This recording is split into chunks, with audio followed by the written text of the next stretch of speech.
I'm Shaun McCambridge, Managing Director of Stellar Recruitment. Thanks for joining me on this journey to uncover the secrets of inspirational leaders. The reason I put this together is to share the unique journeys of these successful individuals and really unpack how they've achieved success and hopefully inspire others to do similar things. So thanks for tuning in and listening, and I hope you enjoy the series.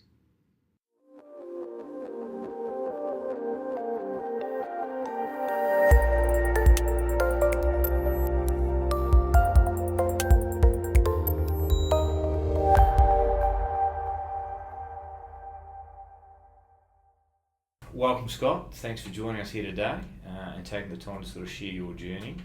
We might start with asking you, who is Scott Winter? Where did it all start? Where are you from? Great to be here, by the way. It's it's a terrific opportunity for me to give you a little bit of insight into who I am. My early childhood started out in Victoria. We only spent a very short period of time there, and we followed Dad's job. He's worked for CSIRO, so a lot of our early childhood was in Darwin, Katherine. We lived on research stations. I remember swimming in big water tanks out in the bush. So I've got a lot of connection with the bush and rural Australia. It has influenced who I am today and the hands-on approach I have for things. I saw Dad tinkering away with the cattle in the workshops, and how we manage people. It was a very insightful for me later on looking back. Actually, I think a lot of my approaches today come from how he did things way back in the early days. So we spent a lot of time rural. I moved from Darwin to Brisbane, where I finished uni off. Went to UQ and did a degree in mining engineer. And then again, I went back out the bush. There's no mines in the city, so ended up going out into Mount Isa Mines, out of scholarship with MIM, and took a job out there for a period. So you're a graduate, you get the scholarship. What's your vision of your career at that point in time as a 21-year-old or something similar? I think you're somewhat limited in what you can see, how far you can see, and I didn't learn that until later. But yeah, I had a vision. I wanted one strong message I wanted to impart on all the people that employ me. I wanted to get the hands-on skill. I wanted to get the ground roots of how you do this job, from the basics. In mining, obviously there's a lot of labour and content. There's the actual mining, the physical blasting of ground or digging of waste, and then there's the technical aspects, and there's the management of all the resources and assets, and then there's the sort of business side. But I really wanted to start from scratch, and so I did. I went straight into Mount Isa and started to get all my tickets underground. I joined the union because it was mandatory at that stage, so that was a big part of my learning around, because obviously later in career I saw it from the other side. But really got all my skills. I've really got sort of 8 or 9 tickets to operate gear and shot firing tickets and everything. So looking back now, with the benefit of hindsight, and like you said at the time, maybe your views were shackled at this point in time. Initially when you graduated, now looking back, what were some of your best career moves and maybe why?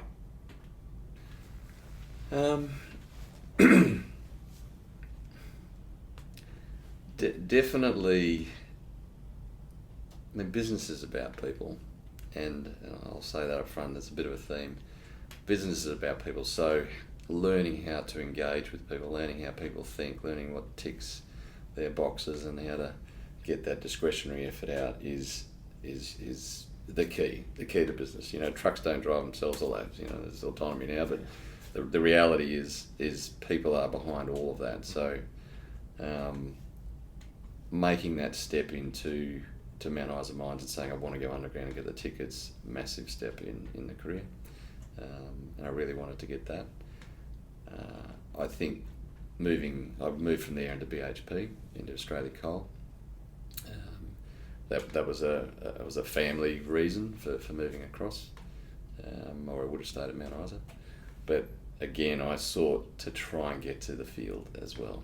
and this time I had a bit more experience, so that the field was related to supervision. So I looked after crews. So I really pushed that angle, and the grad program, or sort of beyond the grad program, there was some support in that area, but I really had to push hard to get into there. So taking that step was a big step. Again, how do you manage and manage a crew?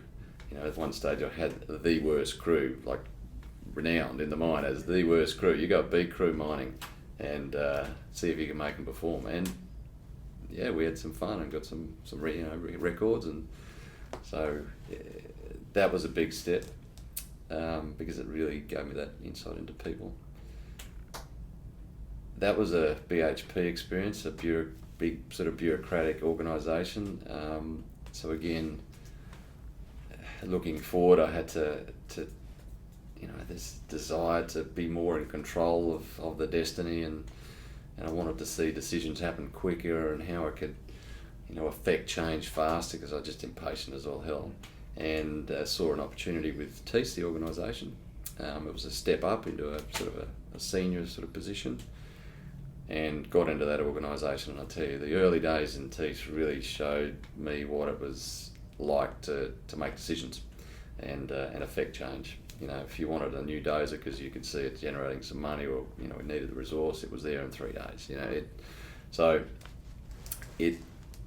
That was looking back, it was great to give you that sense of, well, this is generally what I think needs to happen, and the business is structured so that I can make it happen quickly and can get a decision back quick. So that was a big part. I stayed there for a long time and had a lot of fun. But probably the other big stepping stone in my career was, and I could see where I wanted to go at that stage. I could see I wanted to get my hands around a company. I wanted to nurture a culture, and nurture a business, and make it sort of hold my DNA. And I was missing that sort of finance entrepreneurial bit. I knew I had a bit of that in me, but I just didn't have the M&A side, the corporate, the structuring, the finance. And the move across to a risk reward, I moved into the Tinkler Group when there was an opportunity came up in that business to create a new business, and I said I'll give that a go, and that was a big step. That was a really big step. What were some of them? I mean, obviously Nathan and the Tinkler Group are well publicised. What were some of the positives, or some of the real great opportunities you took out of your time with the Tinkler Group? Anything is achievable.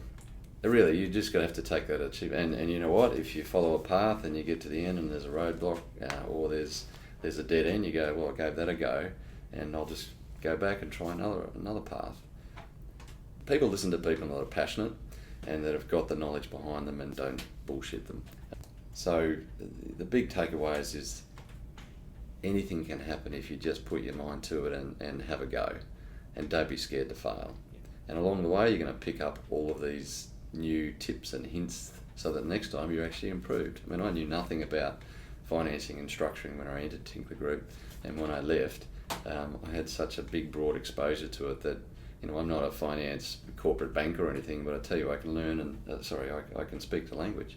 And that's really what you got to do, know sort of how it works, how it functions, and then surround yourself with people that actually know the nitty gritty.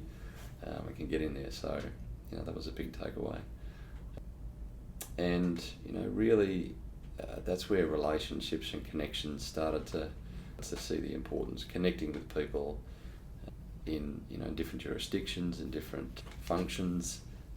Very, very important, I think, in your career, that you actually have a very lateral and diverse set of connections that help you, because in my role now, you span all of those functions, from the technical aspects all the way through to how you secure a piece of debt.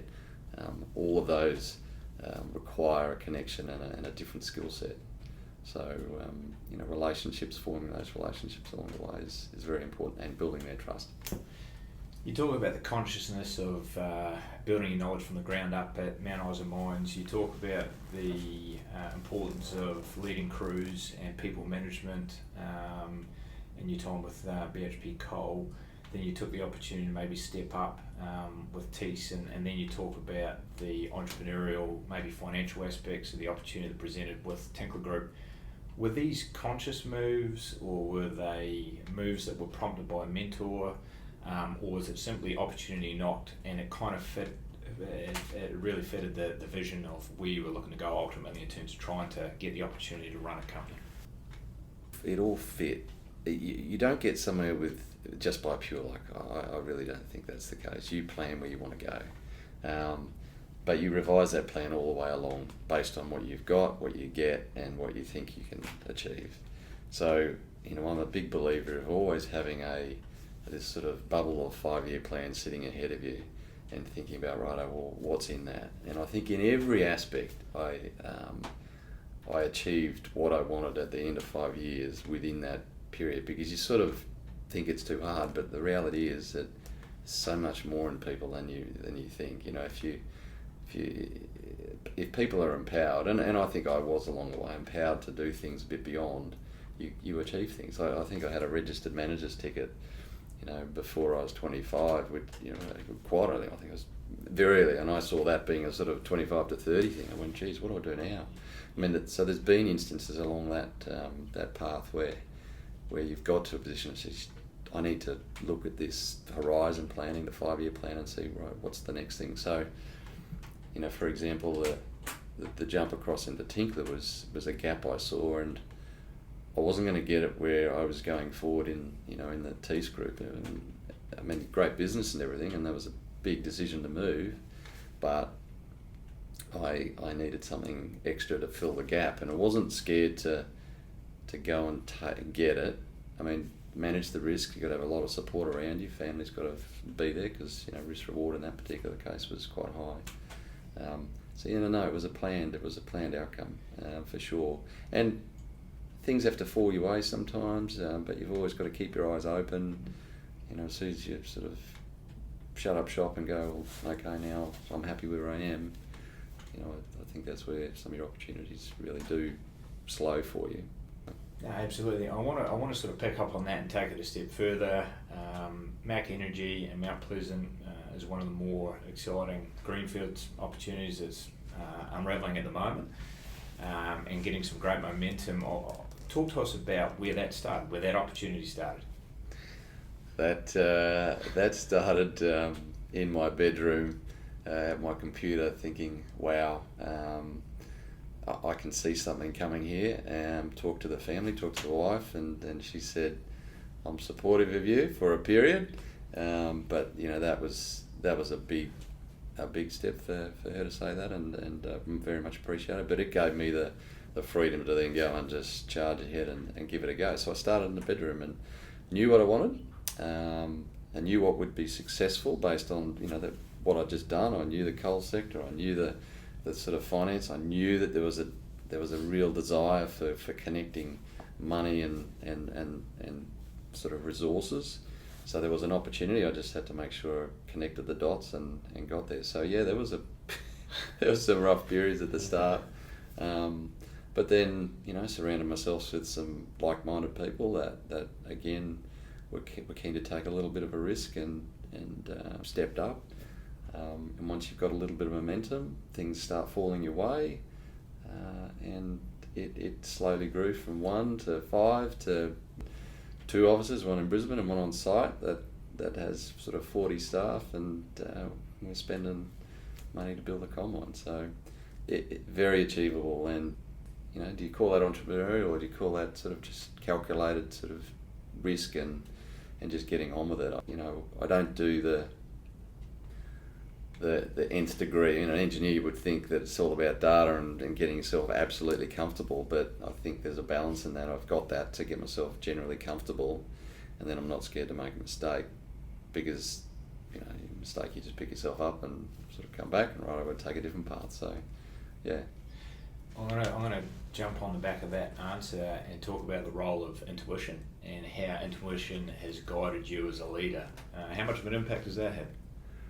Huge amounts, absolutely huge amounts. And I think it's knowing you. One of the biggest things that I've learned over the past is the best education you can do is to know yourself. The best education, know what you're strong at, what influence you have on people, and what you know, where your limitations are. Surround yourself with those people that can fill those gaps, and really believe in the strengths that you've got. So intuition, you know, gut feel. That's where I get my energy from. You know, not standing still, moving forward. I don't do data. I don't do the nth degree. Some people actually do so that I'm a detail guy, which I like the detail, but I don't let and linger on it. I get myself comfortable with it, rely on people that have actually done the detail and go forward. But you know, I had knowing yourself, I swam a lot as a kid, so one of the things you get very in tune with is your body and what you're capable of, effort, reward. So you train hard and you get results. So there's a fair bit of intuition in knowing when you stand on the blocks, you've done the work. You've got to trust yourself, because you know, competing is a mind game as much as a body game. You've done everything you can to get there and back fast, but there's a dude standing next to you that's thinking he's going to beat you. So how do you tell yourself that your body's ready?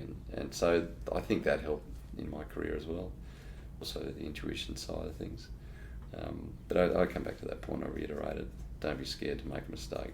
You know, failure is just a great step in learning, and you know, should be promoted, but it's not bad. It's not a bad thing at all. Absolutely.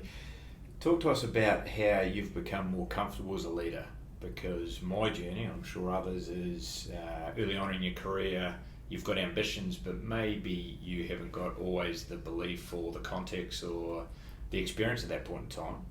How have you become more comfortable as a leader? I think it's the little things.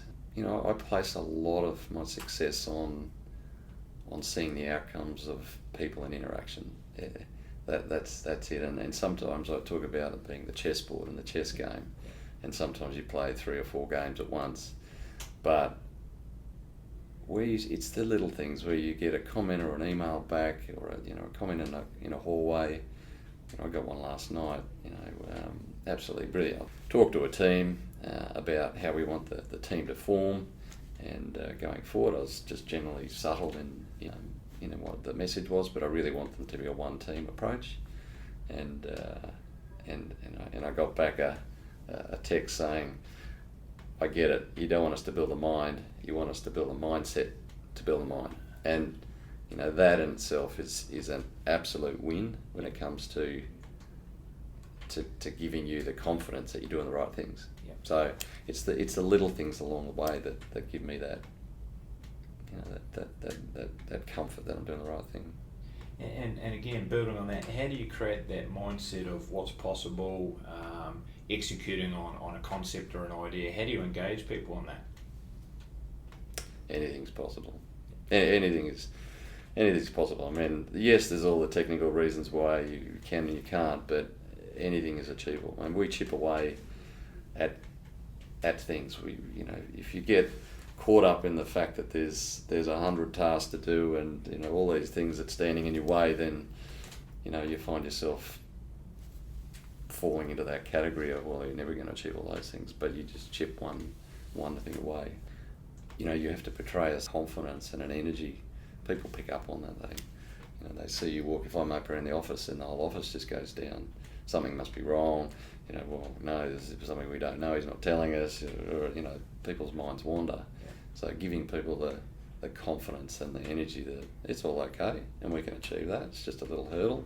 I mean, sometimes people shake their head and look at me and go, "That you can't do that," but you know, you can't say, "Oh, okay, I agree with you." So, right, we'll just get around that one, and might look different, but we'll get there. Yeah, a good friend of mine says, as a leader, every day show day. Yeah. So irrespective of kind of what may or may not be going on outside of work or some of the variables we're faced with, ultimately as a leader, people look to us and look at our body language, how we're tackling things and all that sort of stuff. So, you know, I think it's pretty important that, you know, you walk into that office with that energy and optimism, because people feed off that, whether it's, you know, directly or indirectly. So yeah, great. Just to build on that, I try and find a lot of time to do nothing, because again, Bill, on your point, if they see, the best ideas have come out, when you're in the shower in the morning or at night, and so finding the time to do nothing is great. That's where I come up with a lot of solutions. Or your brain just packs away what it's been doing, and you come back. So how does that look to the team? It's in control. Things are happening. Got time to think about it. And you have a calmness that sort of sits in an office, and it's not a mad dash in there. It's a structured sort of daily approach, and I don't rush to get here at 6 a.m. in the morning. I don't leave at 10 o'clock at night. I go for a swim in the morning, and go home to see the kids. People have to know that life goes on, and you've got time to do those things. And how do you do that? Selfishly, I want to understand myself, but I'm sure other listeners will as well. How do you have the discipline and structure to find the time to do nothing? Because I agree, I think some of the best ideas I've had have been in an aeroplane where you've got no connectivity and all that sort of stuff, and you're just there thinking. You might be listening to music or whatever the case is, or going for a run or whatever. So how do you find the time to do nothing? It's a cultural thing you've got to set in the business from day one. That's the first thing, that people don't completely rely on you for everything, and they know you would trust them. So they're empowered to do things, and they just get on with them. They know where the points are that they've got to seek, guidance. You do have to structure it. There's you got to blank some time out, and coming back to the setting expectations. I go swimming in the morning, guys, and that's how I can get through the day, and that's how, when I've got to travel for a week and hardly any sleep, that's how I get through it. So the body is a I might digress here a bit, but the body's a big telltale on how stressed I am and how I'm not. So I can tell when I'm too tired and ineffectual. One of my guides is my eyes. The eyes start to go, they start to, so I just pull back and make sure that I, either do some more swimming, get some more sleep. So I structure it, make sure I've set some expectations and just schedule it, and make sure the culture was there. Yeah, great answer. And I think, setting those expectations with those around you is great. And a mentor of mine once said, proportionate with stress going up, there should be a correlation with exercise to sort of manage those times, right? And I think so often we don't find the time to exercise and those sorts of things, but I think it's maintaining that balance and harmony. So seems like you're doing a fantastic job there. You've inspired a lot of people in your career thus far, and no doubt you will in the future as well. Who's inspired you? How have they inspired you? Maybe what are some of the characteristics of people that have inspired you? Well, I'm going to come back to family. I think my mother is a massive inspiration. She doesn't know it, but she is. Things will always turn out for the better. Yep. That's it. So there's an underlying. We just get on with it. So that's come dearly from mum. Hands on. It's come from dad. As a tinkerer, and we can do that. My wife hates me for the sake when we go into a furniture shop and I look at the furniture, I can build that. So we have a tussle there. But I think from a work perspective, one of my early mentors was a dragline superintendent that I just learned so much about in terms of people, how we interacted with people.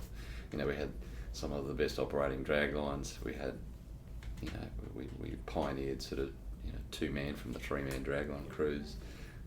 Again, he probably didn't know it, but I spent a lot of time with him learning that to be an engineer and a sport person is not about producing the best computer aided drawing. It's coming with me for a drive and drawing up on a mud map and saying, here's the plan we're going to execute. And because it's not about only the plan, it's about how you market the plan, how you sell your product, how you communicate what you need. So they have been some key inspiration, and so it does come back to the people side. I've had mentors along the way. I've had some mentors within TEAS that have just helped sort of guide me through my the career about what I should and shouldn't do in pathways to take, or in tough times, personal tough times with issues on site they've just been fallback people that I can just ring up and call, and that's I think everyone needs someone you can dump on, not in a bad way, but just listens and understands. So yeah. Oh, fantastic. Building on that again, how do you define your leadership brand? You seem like a visionary guy that's always had a bit of a plan and a vision of where you want to get to. What's been your vision or definition of what you want Scott Winter's brand to be as a leader? Leadership, one of the hardest things to talk about, isn't it? Look, I think I'm collaborative as a person. I really want to bring the team along the journey.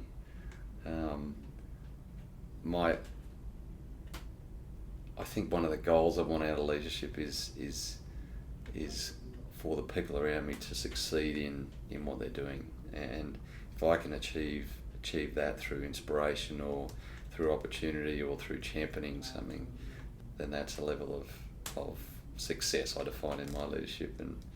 And we're going to build a mine now, and it's going to put through coal onto the train. Is that success, or is it actually what's happened along the way, and what people can say after the job to say, well, I built that and I'm proud of that. Along the way, I nurtured some trainees that have come through, or we championed diversity, or we sponsored the Indigenous groups. Something that you were able to do along the way because you were in that space. Coming back to the sort of leadership style, I don't thump the table. If I have to thump the table, I'm wrong. If I have to sort of make a captain's call, which I don't, and I've failed, I really want the team to pick up and go. I sort of see myself as a utility in the AFL, delivering a pass, not kicking the goal. And if the recognition didn't come my way, I'm very, very happy with that. It's the recognition elsewhere that's what I see as an achievement. So it's not a clear 5-word definition, but no, I think to sort of paraphrase some of that stuff, I think your success and as a leader is a byproduct of empowering and supporting and nurturing success of those around you. Yours is a byproduct, and it's kind of selfless. You're sort of not driven by ego or your own agendas. I mean, you've got an overall bigger picture agenda. It's a team agenda, but then you're helping facilitate the environment and those around you to take control and be empowered to achieve that. And you just happen to be on the bus as well. So yep, very good to be on the bus. so that's good. Now we've talked a lot about the positives. Like any leader, no doubt you've had some challenges. You've had some dark times in your career and whatnot. Can you talk to us about any of that? How you've dealt with that specific scenario as a leader? Right. I mean, owning up and going, yeah, that was a bit of a stuff up. Sometimes, fessing up and actually, diving into, why it was, you get a lot of kudos out of it. So that's a big thing. Because I'm sort of very people oriented. I mean, I'm probably an extrovert to a degree. Getting too involved and too attached and too into the moment can personally hurt you a lot. I mean, I went through some negotiations at one of the mines, some EA negotiations where I think they got to me, and that really, physically as much as mentally, and you got to, I look back at it now and I say, well, okay, that's because you really got too personally involved, because you wanted the best outcome, and maybe you placed too much trust somewhere, and it sort of bit you. But I think what you've got to make sure is those journeys where you start to see a little bit of that happen, get your mentors involved, get your support network around you, and just make sure and ask the question, taking the right approach here, we're doing the right things, and make sure that you listen. Yeah. That's a big part of it. So the more you give, the more you get. That's the sort of part of the philosophy. But you fly a fine line around there, and you just got to manage it, I think. Yeah. Some people just total close shop and sort of lead that way. I don't. I expose a bit more, and there's a fine line. And in that negotiation, was it that you were being too idealistic versus pragmatic, or what were some of those other key learnings about maybe getting too attached or invested in it? Maybe there's some naivety. It was early on in the career. A bit naive about sometimes how much you believe in what's being said and the goodness in a person. Sure. Versus a cause. Yep. So I think that was probably it. Yep, understood. You've obviously completed your mining engineering degree. You've gone on to do finance qualifications or tuition. You've also done an MBA. How much of a benefit has that been in your career? I'd like to do it. I think finding the time to do it is an admirable thing when you're undertaking a career at the same time. How pivotal has that been to you in terms of your success, do you think? I think finding the right time to do it in your career is the best thing. I'm a big promoter of if you're going to do it, and I'll come to if you're going to do it or not, is to do it once you got a real clear sort of bit of work under your belt and you know about people. Like MBA, business administration, and it's the sort of nearly a ticket to be one of the leaders, CEO, whatever it is. But being that role, as we've talked about, it's all about people. So an MBA has an element of people about it. An MBA has, all the aspects in there. And I think I looked at it and said, well, I'm going to get two things out of this. One, it's going to be a ticket on a resume, which I'm probably going to need, depending on where it's going to go. And remember, my plan was I wanted to be an MD. So, and at that stage, I was thinking across the world, and some countries sort of place more emphasis on that than others. So I needed it from a bit of a ticket, but at the same time, I knew there were things in it that I didn't have in the toolkit, and I needed to get some. So I come back to that point I made earlier about marketing your product. The biggest thing I got out of my MBA was the marketing and the sales side.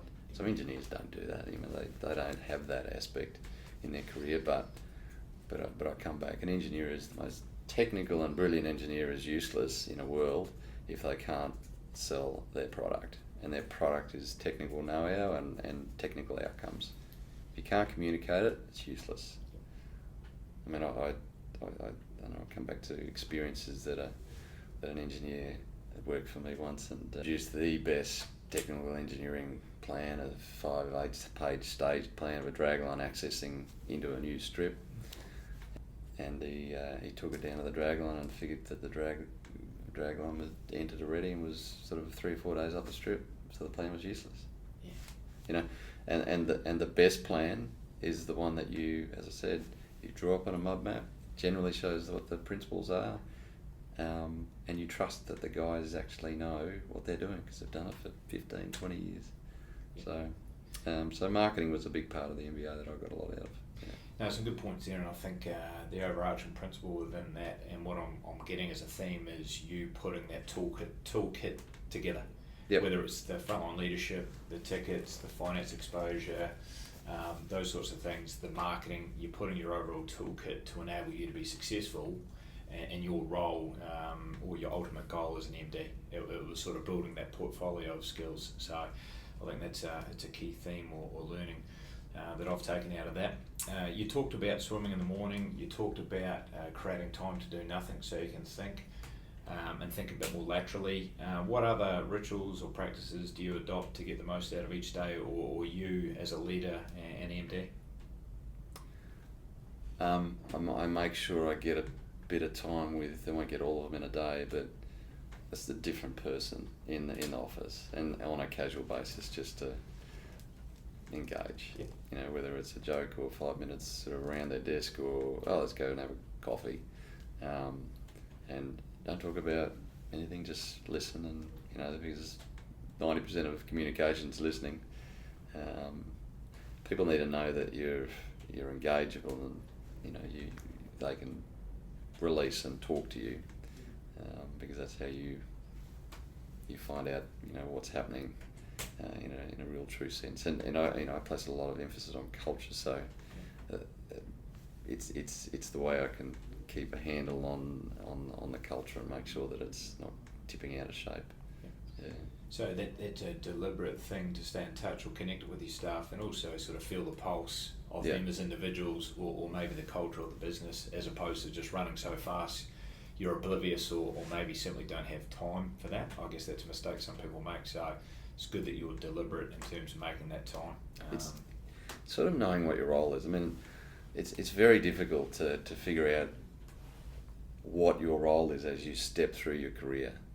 And it probably becomes clearer as you get, later in your career. I mean, at technical down, you've got to produce plans, so it becomes easier. But it's easier to define. But as you sort of step into management and leadership roles, it's about understanding what has the biggest influence on outcomes and where you need to spend that time. Because technically, or theoretically, you can do every job in the office to a certain degree. But that's not where your time is best spent. It's definitely not where your time is best spent. Yeah. I want to take a bit of a philosophical turn here and sort of tap into what you deem to be your definition of success. How do you define success? Because I think I'll go back to my own personal experience. I think sometimes when you're ambitious and motivated and driven, you keep pushing towards the next goal, the next goal, the next goal. And you don't always stop to get the fulfillment of the journey of, from one point to another. How do you define success? It's not one big outcome. It's many little outcomes, and the journey along the way is the success and you celebrate along the way. I mean, we've still got the bottles, the champagne bottles and the corks that we drank after we signed the deal in January last year, and the pictures and the little pods that we did on the iPhones that showed everyone jumping up and down. Yeah. That's success, because all these people that's around you at that time, it might have been 8 people, they over that time have had this, this win, a feel of absolute, euphoria for achieving something. So I don't see us putting coal on the train being, that's the goal, that's the success. I see all these little bits along the way, because everyone, all the 30, 40 people are doing tasks that are great. Yeah, they're all going to the achievement, but along the way they've all had these little wins, and you've got to recognise all those ones along the way, because I come back to that point I made before. Success is seeing the enjoyment out of people growing and being rewarded for their growth and fulfilment. No, fantastic answer. Shifting tact a little bit, you're a busy guy with your career, with work, what you're trying to achieve as an organisation. Aside from swimming, what else do you do to tune out, to get away, to relax, and attempt to have some sort of harmony in life? Manual labour. Manual labour is a great way to tune out. We're building a house at the moment, and just before Christmas, first time I've ever done it, actually had a holiday where I didn't go anywhere and I just did nothing, but actually did some work around the house, and that's a great way for me. Blisters on blisters, and it just kept on going. That for me is, and it's this sense of achievement as well. I can see we pull out 40 tonne from the top of a block down to the bottom, wheelbarrows. We got to the end, and great, build a retaining wall, great little outcome. So that's one big thing. On a more sort of routine basis, cooking. I do a lot of cooking, and cooking with the kids. Flour goes everywhere. So that to me is a great fulfillment, and again, it's the creative side that, anything, it's main courses or desserts, whatever it is, but I get a lot of enjoyment out of that. Yep. No, fantastic. It sounds like you're fairly acutely aware of who you are, what works, what doesn't work, and maybe that comes with time and experience. Looking back, if you were to talk to a 21-year-old Scott Winter, what would you tell that ambitious little guy? Geez, you're handsome. That aside. Anything is achievable if you want it to be, if you want to head that way. Lay yourself out a back of the envelope 5-year plan. Surround yourself with some people that you think may help you along the way, and have utter belief that you can get there. and probably the only one I said earlier was know yourself, invest in knowing yourself. Is a big way. I mean, it is a cliche to say you can do anything you want, but the reality is if you plan it, you luck, right place, right time. It's not exactly right. You got to be there, and that's a planned event generally in the sense of that. And there's a bit of latitude, but your outcomes are quite defined by your actions. Some great points there, and I don't believe in luck. I mean, the cliche sort of states that luck's just the intersection of hard work and opportunity, right? Yeah. And maybe throw in a bit of an overarching vision. Yeah. It's not luck. I think you put yourself in that position, don't you? Yep.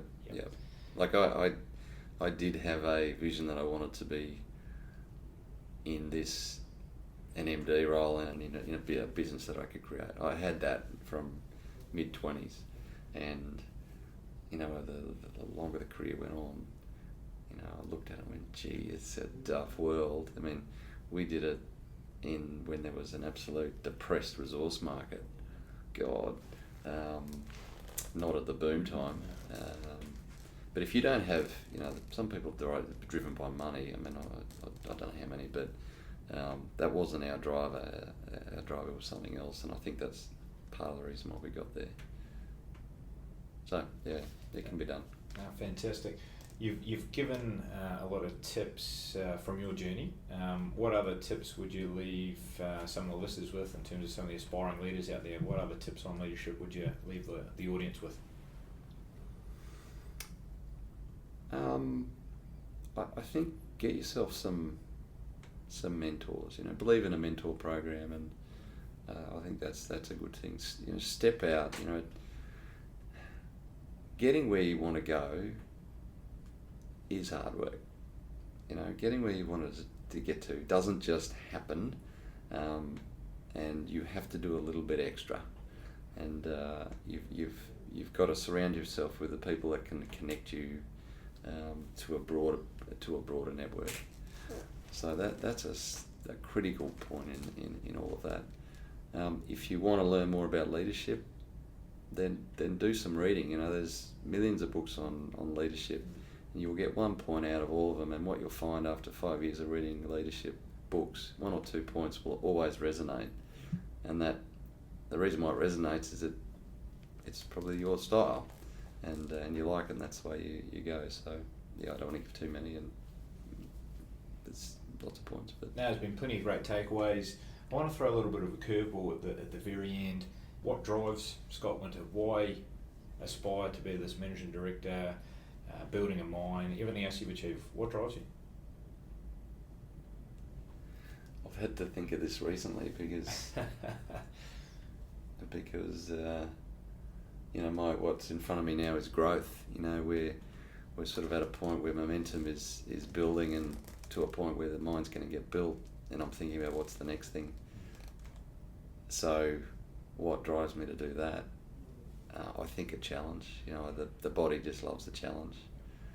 That's why I swim in the morning. It's why I do triathlons, and because you like to personally challenge yourself. We're only here for a limited time, so get the most out of it. Yeah.